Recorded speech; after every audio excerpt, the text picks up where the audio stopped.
Dude, I don't think we've even hit episode 10, Loki. We kind of hit a little bit of a rough patch, but We've had a rough patch. Guys, this is hard to do a podcast, bro. And especially, like, we got other stuff going on, like our regular jobs. Kids. I mean, I got a full-time job. Oh, yeah, I got kids. Anyways, guys, it's a lot. We're going to get ready for this podcast. This is a good one. This is how you know we're serious, okay? Let me talk about some serious business. We literally just left Cinemark Theaters. We went to go watch Ant-Man Quantumania. This is our review episode. Are you ready? I am ready, bro. Are you ready? You ready? I already know. You said yes. I heard you. All right, let's get that intro music now.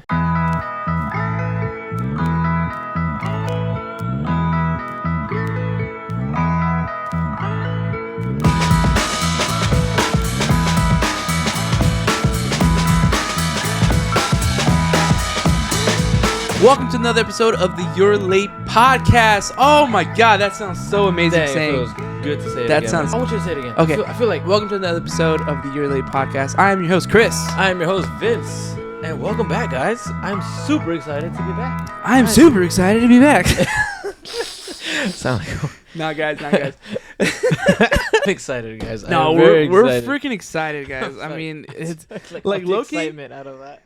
I know, right? Loki, guys. Like, you know what's funny? It's just like it feels more exciting than I actually thought it was gonna be coming back into the studio. Like I'm sitting here now, listening to my beautiful voice, and like, bro, I am so hyped to be here. Same. I feel like every talk we've had in that little break time, it's been like every time I thought about it, I'm like, damn, I wish I was in the podcast room. I know, bro. We've had so many podcasts, worthy conversations since I don't even know, guys. I think we haven't recorded maybe since, or you guys haven't seen a recording. We've had a lot of failed recordings, but you guys haven't heard our voices like literally since maybe November. So it's been a fat minute. Damn, we've been doing a lot, but it's a good break. It was a good break. I think it was very much needed break. I think it was a needed break. I think we both were doing stuff that we want to pursue. Yeah, we've like been getting on a little good routine here. Yeah, we're like podcast planning. We've also been hitting the gym, bruv. We try at least almost every day. Yes, sir. We getting swole. But guys, we are so happy to have you guys here on another episode. Again, to tell you how serious we are about this episode, we literally just left the movie theater. This is our Ant-Man Quantumania review. Spoiler-free review. Okay, first things first, Kang. Okay, we can talk about Kang. Bro, we're going to go right into Kang. Kang is a menace, bro. Every time he was in a scene, he owned that scene. I mean, his technology itself is OP. It's overpowering. Dude, he can just do so much, and I feel like we just didn't get to see everything that he can do. Dude, but I thought it was a great tease, though. It was a great tease to what's coming. I feel like it's just going to be crazy. Just going into Ant-Man, like, he knows what to do with his suit. Like, he has mastered his suit, I feel like. Yeah. It's crazy because I've never seen Ant-Man go that much hand-to-hand combat. Yeah, you definitely do see a lot more hand-to-hand combat with Ant-Man. The best thing I can compare it to is like when you see Tom Holland start going into hand-to-hand combat in No Way Home. Literally a 9-day difference. It was great to see. I loved it. Because you just don't see it. But one thing, just spoiler-free review, right? Part of my spoiler-free review. This movie is so heavy on the quantum realm. I did not think that we were going to get so much quantum realm. I was going to tell you the same thing. Like 5 minutes, the first 5 minutes on Earth. Yeah. And then the last, literally, like, it was maybe less than that, maybe 3 minutes. Yeah. Was a regular on Earth. Yeah, exactly. Everything else was quantum realm. Definitely a lot of quantum realm. That's what I think really hurt the Ant-Man movie, is because there's so much quantum realm. I said this as soon as we got it. I was like, I feel like this was definitely like a Kang movie or a quantum realm movie, and I get the Quantumania is in Ant-Man, but this is an Ant-Man movie. Like, I'm expecting to see, I'm expecting the vibe from Ant-Man and the Wasp. You know, the second Ant-Man movie, right? I'm expecting that vibe, and this movie was just a lot of like... There's a lot more to take in for an Ant-Man movie. Like, you don't go in expecting so much going on. Overall, I think it was a really good movie. The whole Rotten Tomatoes deal right now is like 54% or something like that, right? 59 is the last thing I saw. Oh no, you saw 49.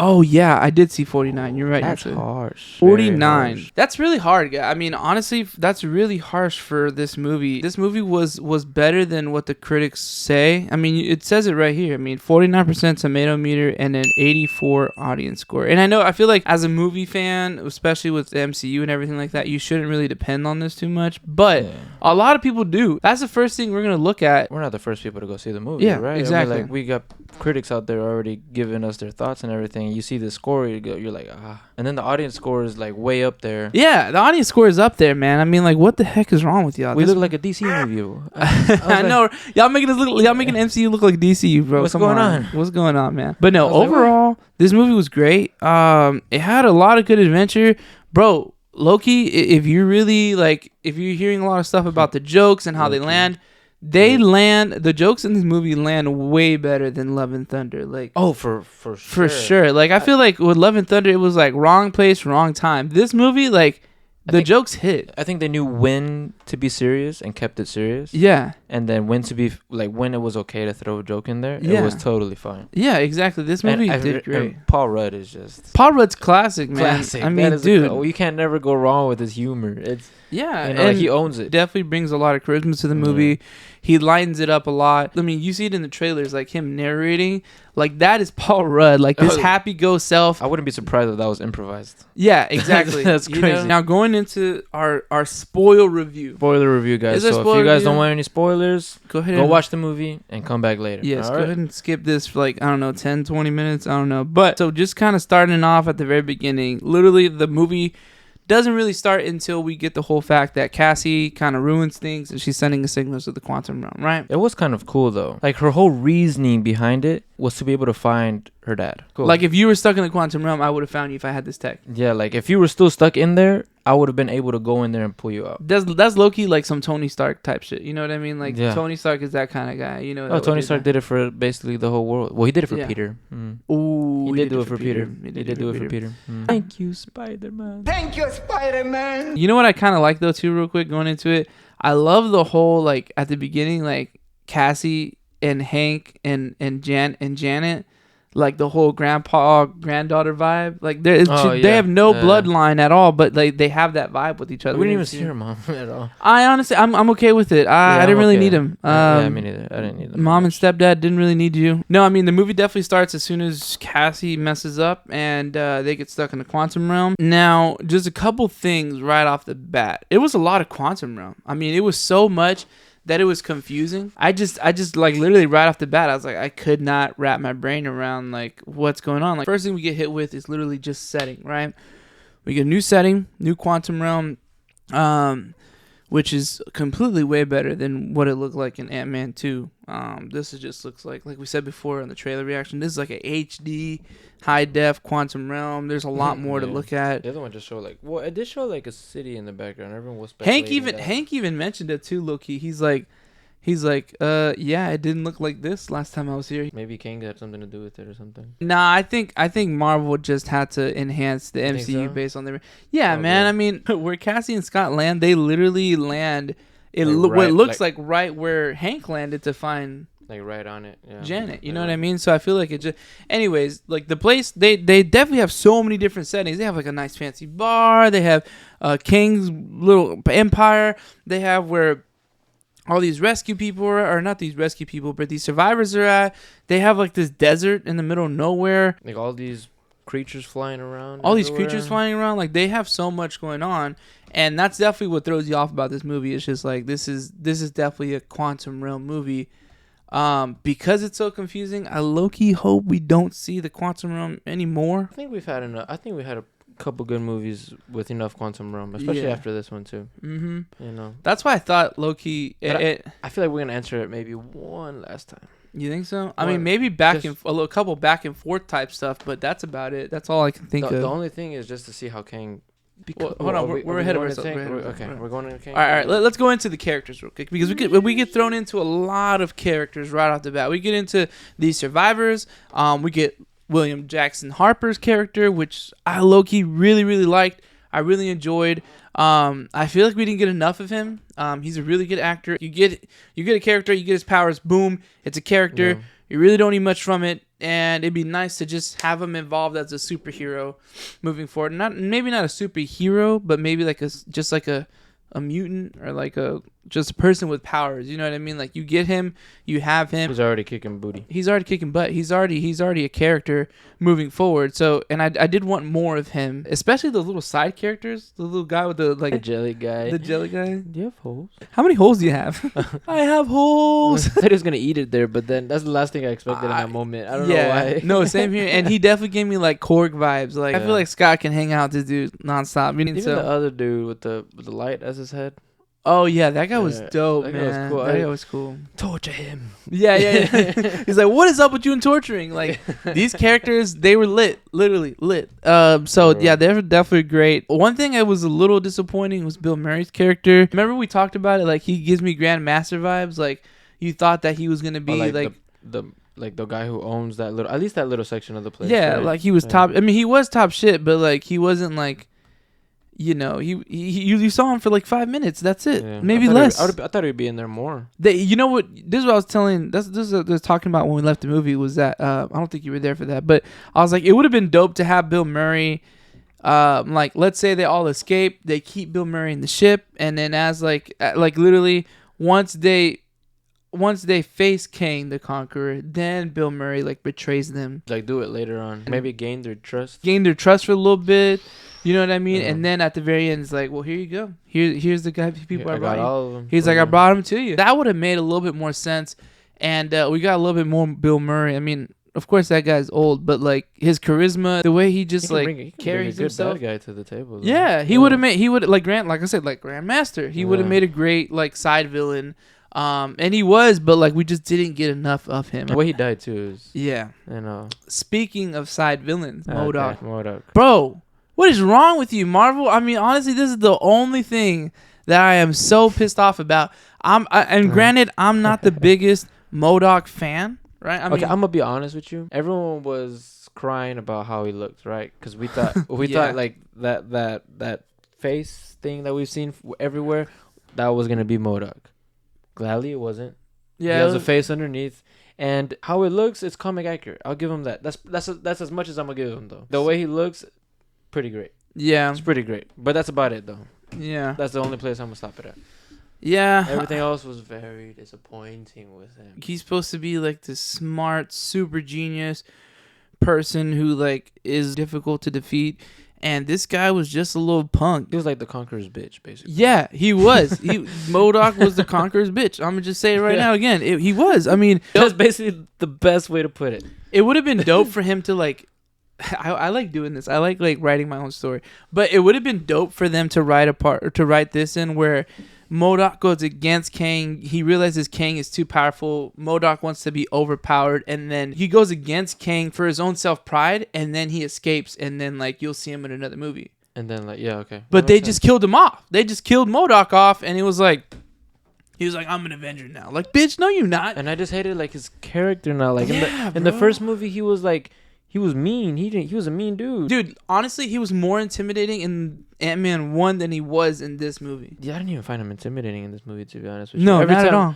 I mean, I like the way he looked, but like I like the way he had to own the way he looked in a mean way. Like this way, they made him they made him talk like a baby, and they made him like, I don't know. For me, it was just like a baby. He was man. Like like I just want to be a better person or something. Whatever. I'm just like, bro. They did MODOK dirty, bro. They did MODOK. And like I feel like he was the comic relief. Like almost every scene he was in, it was followed up by something funny that he said or did or whatever it was for a laugh. I'll give it to you. The intro with him was pretty dope. That was pretty. I thought MODOK was. I was like, okay, this kind of feels pretty good. And then as soon as like him and Kang are in a scene together, Kang's like, shut up, and he throws him off to the side, and it's like, what? Damn. Like, I thought these guys were going to be working together or something. You know what I mean? It was not the case. I feel like I just saw, like, a wuss version of, what was his name? Like, his real name? Darren. I just feel like I saw a wuss version of Darren. Just completely just scratched his whole first movie character.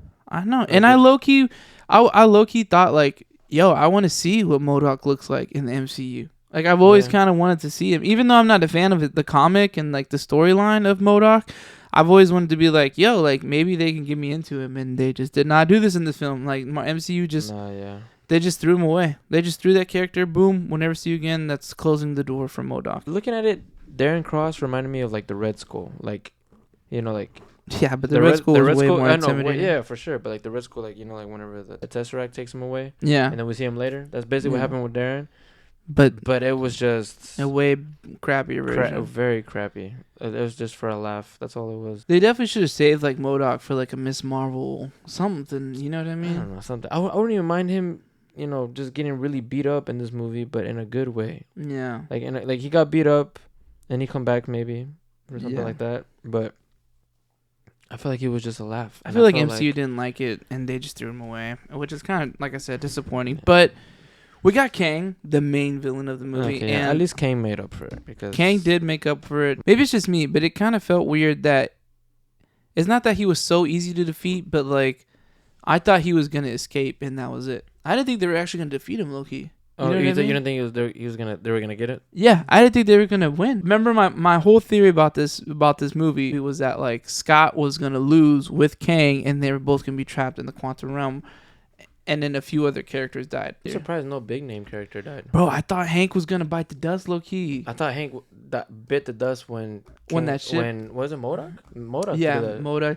That would have been dope if MODOK killed Hank like that, and that was it. Like I would have been like, oh, you're dope. MODOK has some respect. You know what I mean? Like none of the big, what is it now? 4, 5 now with Cassie in there. The big 5, like none of them bit the dust. None of them bit the dust. I thought at least 1 or 2 were gonna bite it. And I also thought, because the movie, and we're going a little all over the place, but at the very end of the movie, Scott gets stuck in the quantum realm because Kang was trying to come in, and Hope saves the day, right? Like she closes the gate, and she stays in there. And I thought like Hope and Ant-Man were gonna be in the quantum realm permanently until they could figure it out, right? But then like they just solve it and they come back home. It was like that easy, right? Which I was like, man, I kind of, not that I wanted them to be trapped, but I wanted it to. I look would have felt it more if they were trapped. Yeah, I think I would. I don't even know why, but I would have liked the movie more if they were trapped. Yeah, same. And they had to find a way to come back. Oh, I was gonna tell you about Kang, because Kang, they said that he can't really do much without time, and in the quantum realm there's no time. Yeah, that's true. And I feel like that's what I was gonna tell you about his powers. That I feel like once he hits a place where time is relevant, then he has some other hidden gems in him that he can't use where time is not relevant. Yeah, that makes sense. I can definitely see that. I feel like that has a lot to do with his power. I feel like he won't. I feel like he's like maybe like 10 times harder with the power of time. With the power of time. Yeah, that makes sense. Him and his chair in the comics were like ultimate. You know what I mean? Like you could not defeat Kang. Like he was just moving in different. Like he teleported and reversed time and all in the same place. My favorite part with Kang was probably the hand-to-hand combat. Yeah, dude. He's literally fighting Scott, and he's just like taking punches, and then boom, he hits Scott, and then like Scott hits him with surprising punches, but like Kang is just like, bro, I will destroy you. And if it wasn't for the fact that Hope got involved, he probably would have broken every bone in Ant-Man's body, dude. Because you can tell how laggy Scott was in his hand-to-hand combat. Like, Like even in the beginning, he was like ah.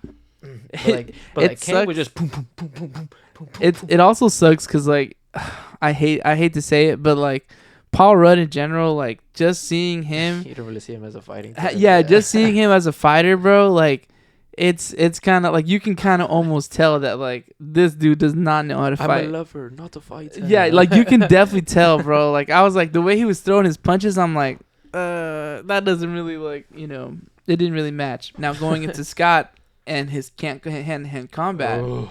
Bro, I think the best scene in the whole movie. Bro, our favorite scene in the whole freaking movie is funny. We both jumped up at the same time. Yeah. I saw you. We were just like, like literally I needed that. Yeah. Bro, so what happens? And I don't even know how. Maybe I can find like a comment snippet of this. I don't even know how. But what happens is freaking Ant-Man just he goes into his giant self, right? And he grabs Kang and he just shoves him into the wall and he just keeps pounding this guy. I think he hit him like 3 times. As soon as I saw that, I was like, I want more. Like, bro, I'm low-key upset that they only did it once. But it was a good one though. It was so good. I just wish I could have seen like Kang's like close up at the same time. Yeah. Nonetheless, it was just a cool scene. Just definitely a lot more hand-to-hand combat with Scott Lang, and some of it was good, some of it was really good, some of it was okay. You know what I mean? So if you're wanting to see that in this movie, there was definitely some Kang versus Scott Lang in this movie, which was pretty cool. I didn't think I was gonna see that much of it, and I saw a good amount of it for sure. Yeah, I thought it was pretty good. I think it was. I feel like a lot of hand-to-hand combat is gonna be in the future for all of Marvel. We're getting to hand-to-hand combat with Spider-Man finally. Yeah. Now Ant-Man. You got Shang-Chi coming in the next too. Shang-Chi, Moon Knight. Man. Let's also talk about the fact that like Cassie and her suit. Remember we talked about this? Like imagine Cassie getting a suit and she's able to use her powers. Bro, not only did she use her powers, she was able to be big, like, giant Ant-Man. Oh, that was funny. That was sick. I was not. That. As soon as I saw that, I was like, "Ooh, this is a great surprise." I liked that hug between them both when they were both big. It was a little cheesy. It was a little cheesy, but honestly, I thought before they got to each other, they're about to get exploded. I low-key forgot that they were big. I was like, "What are they talking?" I was like, "Oh yeah." At first, I knew they were big, but after a second, this is where I told you where it gets confusing if they're big or small. Yeah. Like. After a minute, I was like, if it wasn't for the big old footsteps that you heard in the background. I'm happy that Cassie has the suit and like we're gonna see her use it. We kind of talked about it in the past, our theory together. Imagine her with like with Kate Bishop. Bro. Remember they had a theory that theories busted that Kate Bishop was on set for this film and she wasn't in the film. Oh man, I have to find that article somewhere. But it would have been a good team up. I was gonna say it would have been a good post credit scene. But I do feel like the post-credit scenes that we did see we needed them. We can have later. If those weren't the post-credit scenes, it would have been dope for them to have Cassie and Kate Bishop meet up, like in a cafe or something stupid. You know what I mean? And something happens, and they just fight together, and that's how they become best friends. Or not even that. Like they just run into each other, and be like, "Are you?" Yeah, I've seen you on the news before. Kate's in a secret mission in San Francisco.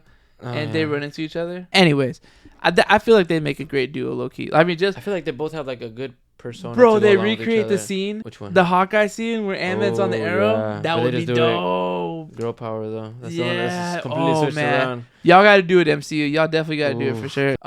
Kang, man. I mean, like just kind of going into the post-credit scenes and like. It's a lot of Kang. A lot of Kang, man. It's a lot of Kang. Again, we look at the post-credit scenes and we see that Kang has different variants, and the Kang the Conqueror, which is the one that this movie was based on. Kang the Conqueror, he dies apparently, right? He dies, and you get on the post-credit scene, you get a scene of just multiple, like infinite amount of Kangs, and it's that was very intimidating. I think they're like all cheering that he died. No, I couldn't really tell if they were cheering, or I couldn't really tell that they were just getting ready to like conquer all of themselves. I know, well, that too. Yeah, you know what I mean? It was just like everyone was Kang. And then going into the post-credit scenes, right? We get a shot. Okay, hold on. Our theory. Let's go into our theory real quick. Man, we wanted so bad to see Shang-Chi, bro. Even Kang said, "Don't let him touch the rings." Yeah, he said rings. I was like, fuck. As soon as I said that, I looked at you and said, bro, he said rings. He said rings. I was like, please, Shang-Chi, just come out of nowhere and kick some ass. I don't think it would have made sense, but I mean, we wanted it so bad. But again, I wanted that post-credit scene to be Shang-Chi, because I want an explanation to these goddamn beacons that were showing up from his rings, bro. I thought it was gonna be. I thought it was like where the signal was going to. Yeah, I need an explanation, bro. I love Shang-Chi so much that I thought this was gonna connect it. But where is he at? What is he doing? And they're in the same damn city, bro. They're in San Francisco. Why can't y'all just give us a little Simu Liu? Actually, my wife said that. She's like, "What if it's not Shang-Chi? What if it's Loki?" I was like, "Even better." And look what we got. She literally guessed it. Loki was what showed up, and as soon as I saw that beautiful man's face, I was like, I was so happy, bro. I was like, you saw Kang, and then it's like you saw Loki's face, and I was like, we went back in time, and I didn't know. For a second, I was lost. I was like, I know, I was kind of lost. I'm like, why are they showing some dorky ass Kang variant right now? I was like, it's funny the way that he was dealing with time too, though. Yeah, like, he was gonna put on a show, like an old theater show or something. Yeah, exactly. I was like, I put two and two together, and then I saw Loki's face. I was like, oh my god, this is a scene from freaking Loki season 2, bro. I definitely feel like Loki season 2 is just gonna be like hunting down Kang variants. All the Kang variants? Yeah. Just get rid of them one by one. One by one. Also, looking for Sylvie too, because I'm pretty sure he's pissed with Sylvie right now. Who, Loki's pissed with Sylvie? Because he kissed him and then she left him. And then she ruined everything. And she killed that guy. Yeah. That He Who Remains. Yeah, he's definitely gonna track her down. Which actually, this is one thing I wanted an answer to, was like, Loki season 2, Loki season 1, the end, we get Kang the Conqueror as the statue. Yeah. And then now he's dead. But is he really dead? It doesn't really show he's dead. Yeah, but it still doesn't make sense why there's a statue of the Kang the Conqueror we saw in this movie. I know, but what did he really die in this movie though? A death off camera is not a death at all.